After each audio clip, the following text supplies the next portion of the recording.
জীবনে যদি বারাকা অর্জন করতে চান, নিকটাত্মীয়দের সাথে সুসম্পর্ক রাখতে হবে, তাদের জন্য উপহার পাঠাতে হবে। বিশ্বনবী বলেন, লা ইয়াদখুলুল জান্নাতা কাতে, যে ব্যক্তি আত্মীয়তার সম্পর্ককে ছিন্ন করে দেয় সে কশিনকালেও আল্লাহর জান্নাতে ঢুকবে না।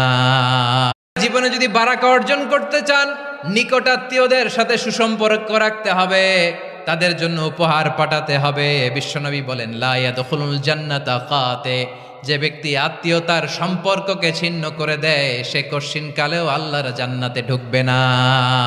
জীবনে যদি বারাকা অর্জন করতে চান, নিকটাত্মীয়দের সাথে সুসম্পর্ক রাখতে হবে, তাদের জন্য উপহার পাঠাতে হবে। বিশ্বনবী বলেন, লা ইয়াদখুলুল জান্নাতা কাতে, যে ব্যক্তি আত্মীয়তার সম্পর্ককে ছিন্ন করে দেয় সে কশিনকালেও আল্লাহর জান্নাতে ঢুকবে না।